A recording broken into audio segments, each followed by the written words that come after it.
Lead me to some soul today. Oh, teach me, Lord, just what to Welcome, everyone, say. to episode number 73 of a series of episodes called Leading Others to Christ. We're so glad that you're here today. And if you listened to our episode last week, we kind of gave you a review of why we've been away for a while here. And if you didn't get to listen, if you don't know what I'm talking about, go back and listen to number 72.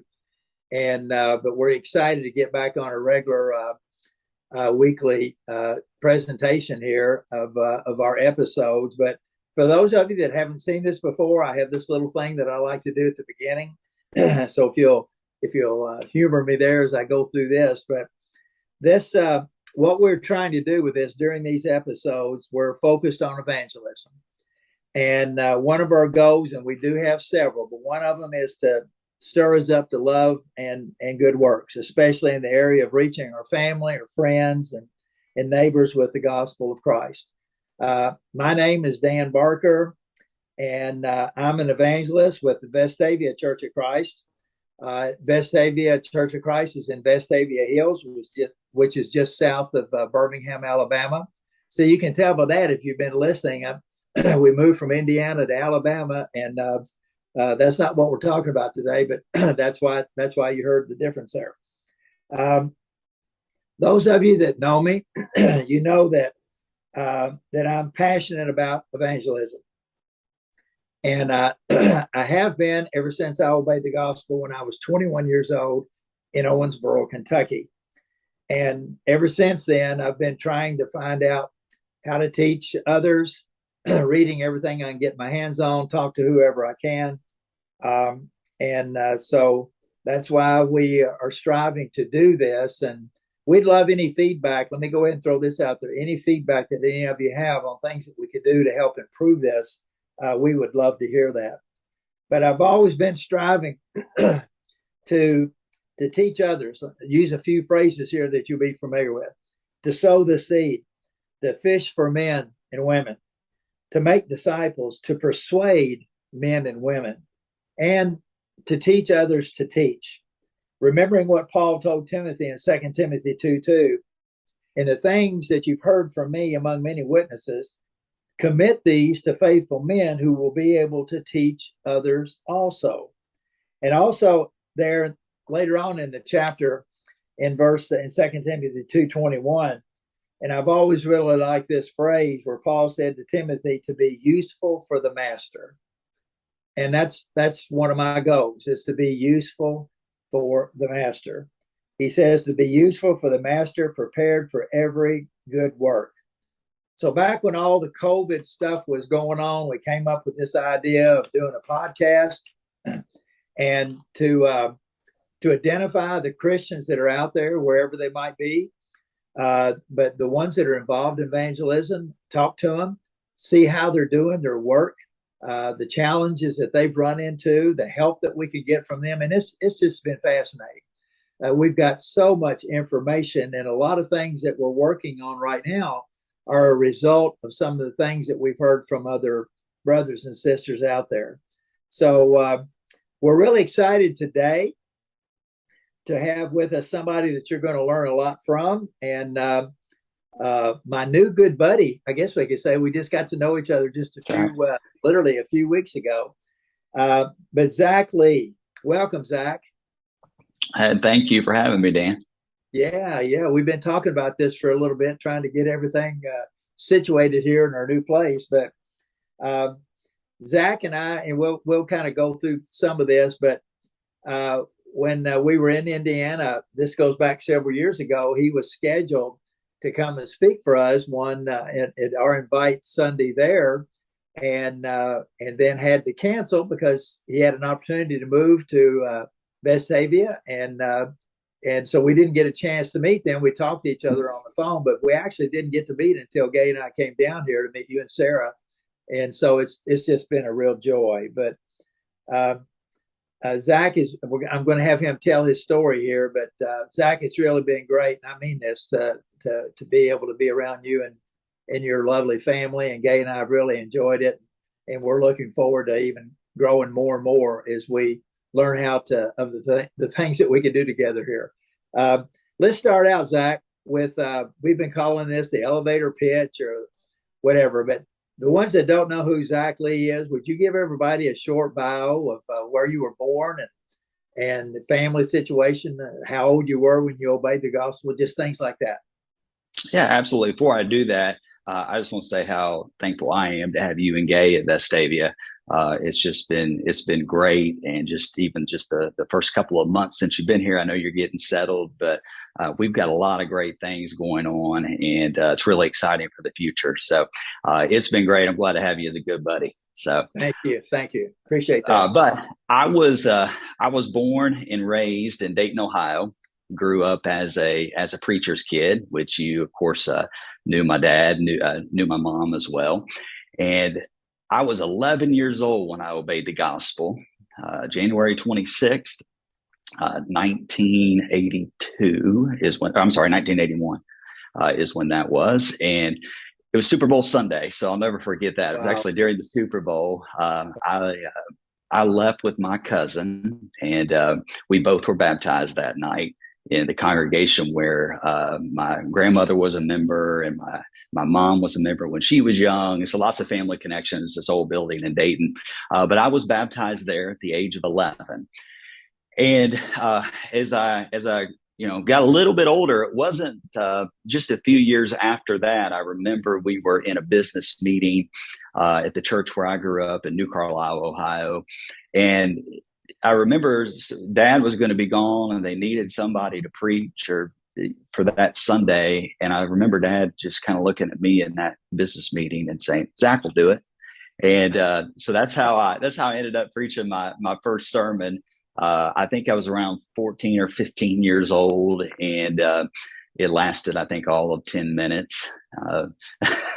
Nobody complained. I had an opportunity. Don't you wish you had that recorded? I'd love to hear that. I do. I do. Yeah. I was able to go back and hold a meeting there. And that's, of course, where I grew up till I was 18 or 19 years old, and held a meeting there just a few years ago. And many of the people in the audience, they heard that first sermon. I told them, I said, "I'm sorry, I don't preach 10 minutes any longer." But from that, I really just developed a passion for preaching from really that moment on, and had opportunities as a teenager. And then as I graduated high school, I filled in at various places. Lots of places would give me opportunities to speak. And so I just growing up had a lot of opportunity to find myself in various places to preach, and ended up actually selling real estate. I got in the real estate business in my early 20s and did that for several years. But I met my wife and ended up in Louisville, Kentucky. And so I ended up in Louisville, Kentucky, and ended up preaching there in Louisville, starting my first full-time work at the Mansick Road congregation there in Louisville. And I have preached from there. I have preached in Indiana, and also now here in Birmingham, of course. And I've really been blessed. Every place I've been has really been a great encouragement to me. Strong elderships everywhere that I've been. So I've really been blessed in my preaching, and been able to focus on what I really am passionate about doing, and that's preaching the gospel. Well, and you're good. How old are you, Zack? I'm 42 years old. 42. You want to trade? I'll trade with you. But no, I just, Lord willing, you'll have a young, long and useful life, as we talked about Paul talking to Timothy there. But I'm just, as I said earlier, glad that we've got to meet each other and get this opportunity. I have to tell this quick story. Your mom and dad, Gay and I stayed with them this several years ago. Well, I went up and did the evangelism workshop that I do for them. And that was such a joy. And then your dad and I had a chance to go to Africa, to Sierra Leone together, and do evangelistic work over there, and just have so many wonderful stories with your mom and dad, more with your dad because I was with him more. But just a special family, and you're blessed to have that. You know, that's another whole thing, is that the ones that grow up and have parents that are Christians, do you think sometimes they forget just what a blessing that is? Absolutely. I think so. And the now in my position with a family of three girls, I really see just how blessed I was to have the godly parents that I had, and the environment in which I grew up, and the example that I saw. You know, when I think about evangelism, and really a passion for preaching. I mean, I get that. I get that from my dad. That's what I saw growing up. I saw a passion for preaching, and I saw a passion for lost souls. And so I can think of it just in my early years, many different examples of dad and studying and baptisms, and so many faces and names that I can think of, even as a young child, of what he was involved in with the Lord's work. And I think that really made a big impact on me. Well, I know it did, and that's one of the benefits, if you will, of growing up in that kind of an environment, and also to be able to understand it. And I think sometimes the people that grew up in similar environments, and then you have somebody that you teach, and they did not grow up with that, they do not have that background, and so many of the fundamental things that you talk about to that new Christian, they might nod their head yes, but they don't really Mm-hmm. understand it. Mm-hmm. And we have, don't you think? And Absolutely. we have to keep reminding ourselves of we have to help bring those people up, help them. They're babes in Christ, and help them grow. That's our role. But it's such a blessing. Yeah, I just speaking of that, thinking about a few of the examples of conversions that we've had. Well, I can think of every place really that I've been, but just recently at Vestavia, we do forget that sometimes, that we take for granted the fact that we have grown up in the church. You know, we're used to a worship service, we're used to the lingo, we're used to the biblical terms. But we've had several conversions here at Vestavia where they are coming in, and when we say babes in Christ, they are learning from the ground up, and it's great to see the desire that they have to learn. But it's a good reminder to know that they're not familiar with just all the terms that we're familiar with and the lingo that we use. And we need to be aware of that to make sure they're understanding what we're saying. No, you're. I think sometimes, as I said, we forget, and Mm-hmm. that's why we need to keep reminding each other that. You mentioned a few things there about Vestavia, but if somebody said, Zach, tell me about the Vestavia Church of Christ, how would you describe the whole group? Yeah, boy, I could go on and on about this. No, It's just such a great group of people that really want to be involved. I mean, when I think of Vestavia, I think of workers. From day one. I mean, if you're in that building, often you'll see there's lots of activity, there's lots of buzz that goes on in that building, with so many people that are involved in so many things, with the Bible classes especially, which I'm thankful for my children, that they get the benefit of a great biblical foundation from the teachers that just pour so much of their time and energy into that, and that just comes from their desire to want to do the Lord's work. And so it's an encouraging group. I've always just been so encouraged. And I think the reason why that is because, like I said, they want to be involved. They want to know, what can we do? What can we do to help? What can we do to make a difference? And so everybody's carrying the load. Everybody wants to work and wants to be involved. well, and you're exactly right. We've been here, I guess, 8 weeks now, and just the challenge, and people are probably tired of me saying it, but trying to learn everybody's name, and to see who's related to who, and who does what, and all those fun things. But you're right. I mean, the singing is so good. The teachers that I've heard are so good, and just a lot of talent here. And you're right, a lot of people that are really wanting to help the kingdom grow in this area. I know something. Let's do, because I've done this a couple of times, but uh, how does Sarah help Zach?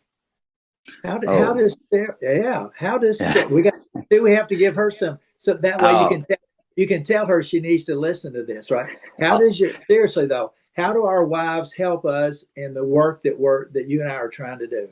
well, in all seriousness, I couldn't do it without her. She of course is my biggest encourager. She's there to help me out and um, always there to be in a position to where she stands by me. I mean, I think of so many Bible studies that we've had over the years, and especially here at Vestavia at the kitchen table, where she's able to sit down with me and go through the study with me. And a lot of times, what I've experienced here at Vestavia is members who are maybe they're dating someone and that their boyfriend or girlfriend or their fiance they end up coming and we get a study with them, and it's nice for Sarah to just be there sitting next to me, and she speaks up, she helps, and especially I think especially where she is really a benefit to me in the work is pre-marriage counseling.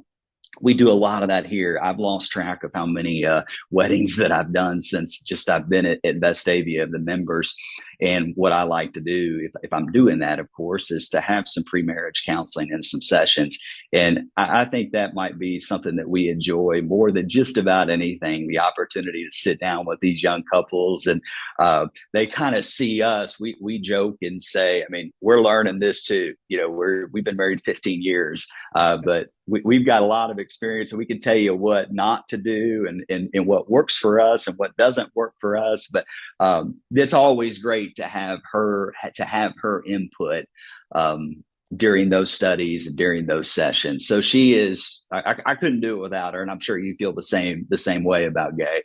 Yeah, absolutely. Yeah, I don't know. It was like in the first 10 episodes or something. It came up one time and I said, "Oh, I need to keep remembering that, because you're right. We could not do this." And you think about the challenges, and this is not negative at all. This is just real life situations, especially young families. Um, this came up early in one of our episodes that the average stay, assuming these stats are valid, but the average stay of a preacher and his family in a congregation on the average is about 4 years.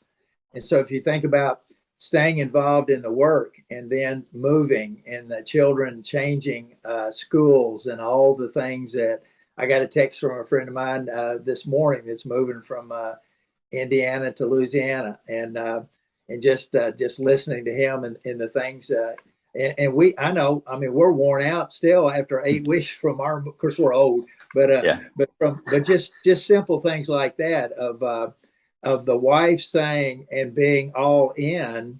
If it's going to require moving like that every so often, where she would say, "Okay, let's go," Mm-hmm. where some might say, "Enough's enough. I'm not doing this anymore."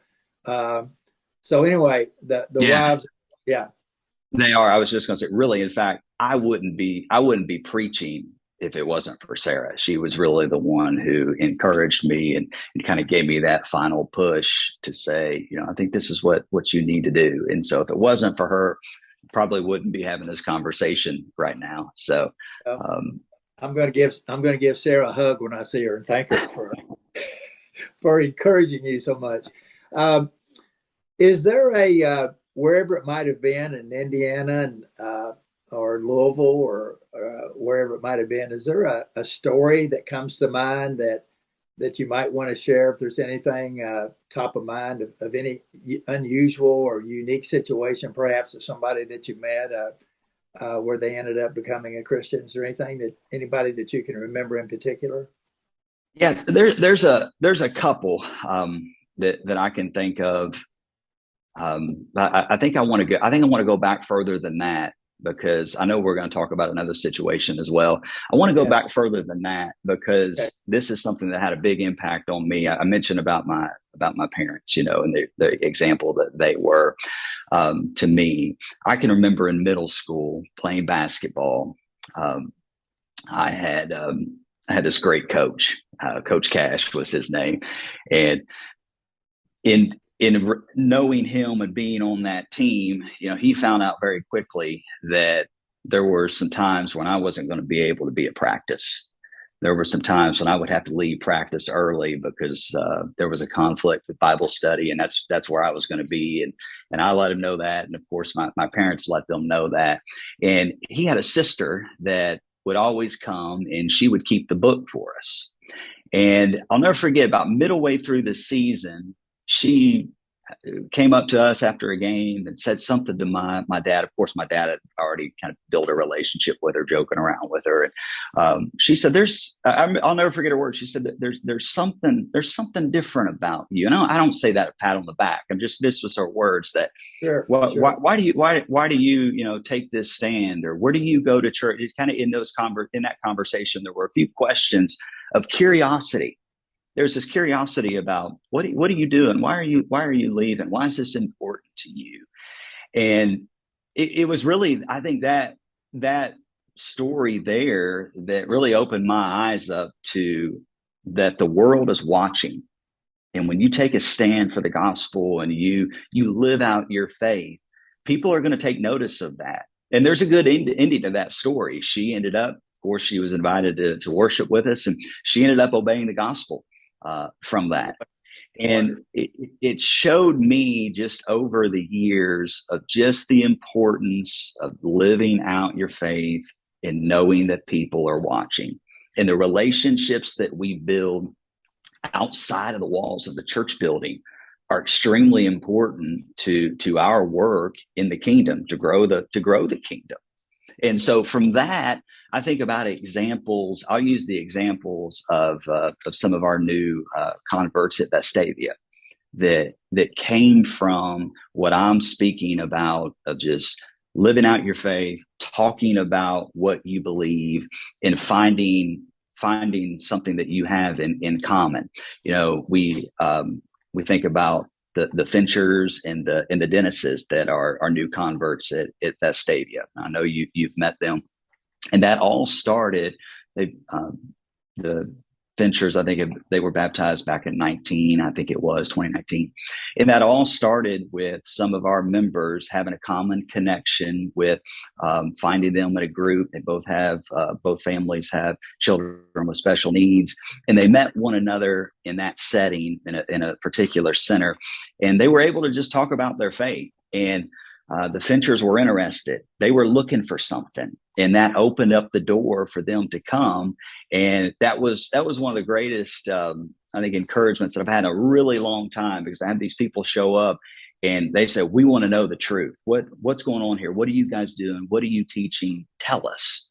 And we want to know what the Bible says. And that resulted in a couple of baptisms, of course, and just faithful from that point on, very involved in the work at Vestavia. And then they, in turn, hey, come check this out to their family. And thus now we have the Dennis family who come, and they have that same attitude where they show up and say, what are you teaching? What's the Bible say? It's not so much what do you have to say, but I remember they want to say, is this found in the Bible? I'm hearing this. We're listening to all this stuff out in the world, but I've I'll never forget. He said, I've read the Bible. I don't remember reading that. And I said, well, no, you didn't read that. And so he wanted to know. He had just this passion for the truth. Tell me what the Bible says. But it all started with just relationships and living out your faith. Wow. How long could we talk on that? But several things that you said there, relationships, and I don't think we can talk about that or preach about it or study about it enough, of how do I build a relationship with the mailman, the people at the grocery, the vet, our doctors, or all the people that are neighbors, the ones that are in our lives, and the light that we're supposed to shine, and loving our neighbors. Remember, Jesus talked about that, I think. Because that's when people are going to be curious, because as they get to know you, they're going to hear you talk about spiritual things. You're going to be talking about Bible study. You're going to be talking about something that's going on at church, and they're going to, if Lord willing, they are curious enough, like the Finchers and the Dennis is there, where they would want to ask questions. But no, that's just so exciting, and yeah, looking forward to getting to know those two families better. Dan, I'll say this. I'm thinking there's a lot coming to my mind now that when I'm talking about this. One of the greatest things that I experienced in a while was just recently we went back to Louisville for a funeral in the family. And there was somebody who walked up to me and tapped me on the back, and I turned around, and it was a woman who I baptized. She came from the community in Louisville. I baptized her years ago. She came from the community, and I baptized her, and she was just a babe in Christ, of course, but was faithful. And then I moved away. I moved away. I wasn't there, but she tapped me on the shoulder, and I saw her, and all those memories started flooding back. And to know that she is still faithful, that she's still there and growing was just it's just such a great encouragement to see that. Yeah, that's no, and I'm glad you shared that, because this whole thing that we're talking about, there's so many of our brothers and sisters have not, and again, this is not to be negative, it's just a real thing. They've heard so many sermons, they've sung so many songs, they've been to so many Bible classes, and they've never led one person to Christ. And I often think about this, and I'm not beating them up. I'm just saying, for whatever reason, that's why we're trying to stir people up with this. But just to be able, until you have been involved in that, like you're just saying, I would love, anybody that's ever been involved in the work would love a tap on the back like that, right? And to hear and to be reminded of just what it is that we're doing and how important it is. I love the what if scenario. What if, whatever the story was for her, what if you had never talked to her? What if that study had never taken place? There would not have been the tap on your shoulder. You wouldn't have even known who the lady was, or you know what I'm trying to say. Right. So once you experience these type things, I think that's where so much of the passion starts and continues, because you go, oh wow, now I know why now I know why Jesus wanted us to do this, because it's contagious. It's like, I want to do it more. Okay. Matt just held up 5 fingers, if you can believe it. We only got 5 already. Minutes. I know it. I know it. I want you to tell that, because I've mentioned it a couple of times, but we're doing what we're calling Invite Sunday, where one Sunday a month, the 5 o'clock service, we're encouraging everybody to invite family and friends and those that are not Christians to come and hear a lesson and come and worship with us. And you recently had a friend of yours that you have been developing a relationship with, and she came. Would you tell the story about Avian? Yeah, I will. As a matter of fact, I just talked to her last night. I frequent the local Publix that's just down the hill from our house. I'm always running down there and grabbing something that we need. And she had noticed that this young lady, she's always there at night, which seems when I'm coming in and out. And we just struck up just a friendship. I'm just known to say hello and just to kind of start talking. So we kind of just developed a friendship of just me always being there, and we would just joke around together. And of course, I invited her one time. She asked me what I did. We were talking about that. I told her, so I'd love for you to come and visit with us sometime. And I'm coming. She would always tell me, I'm coming. And it got to a point to where she'd see me and she'd know that I'm going to ask, I'm coming this Sunday, but it wasn't until I showed up a month or so ago, I guess maybe a little bit longer than that, right before our first Invite Sunday. And she asked me what was new. And I said, I'll tell you what's new. We've got a special service this coming Sunday night. We're inviting our friends to come. And I said, I want you to be my special guest. And she said, all right, I'm going to be there. I said, I'll sit with you. I'll wait for you. I'll be there.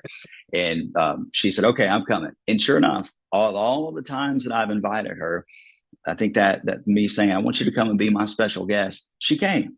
She was Yes. there. And it was an encouraging, uplifting service. You did a great job. And from that, she's been back. I think just about every time, maybe missed one service there in between, but she has been back. And she comes with a Bible and with a notebook. And like she told me last night, I'm listening, I'm learning, and I'm really interested in what's going on. She said, I can't wait for Sunday. See, that just gets my adrenaline going. But Yeah. and we met her, and just a sweet young lady. And no, but again, relationships. Mm-hmm. You can go to Publix, or you can go to a store and just get your stuff and go through and check out, and not say anything to anybody, right?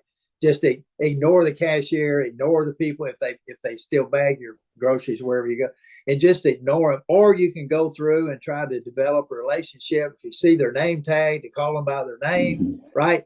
And all the things that we can learn how to do there, and be genuine about it, because we're genuinely interested. But I love that story, and Lord willing, there'll be more to the end of the story as time goes on. But all right, we're going to have to wrap this up. We try to end every episode with somebody's listening to this or watching this, and you got them excited, Zack. And maybe there was just one little thing. Maybe it's even about Avian there, or whatever. The lady that tapped you on the shoulder, and they say, I need to do this. I used to do this, or I've never done this. What if there was one thing? There's more than one thing, but if there was one thing that you can tell them that they need to do, or that they need to learn how to do to lead others to Christ, what would you say that would be? I think from the experience that I just mentioned about Avian, there's two things that I would say quickly. I would ask questions and listen. Yes. And I think that's important when it comes to relationships. Ask questions, and people want to be heard. They want to tell you their story. They want to talk about what they have going on in their life. So learn to ask just a question about their life, and listen to what they have to say. Because in listening, you're going to find out what kind of pain point they have in their life, why they're searching for something. They know that there's something that they need, and we have the answer in Christ. And the more that we find out where people are coming from, because everybody doesn't come, like we talked at the beginning, doesn't come from our background and our environments. So the more that we can listen and learn of their background, I think the better approach and more comfortable we're going to be about talking to them about Christ, because we're going to know where they're coming from and what they're experiencing in life. Yeah, that's so good. And the more we do it, the more comfortable we get even doing it. And it's been funny to listen to your girls talk about some of the interactions that they're seeing Dad have with people, and some of it they understand, some of it they don't, and now some of them are even saying, "Are you going to invite him to church? Or are you going?"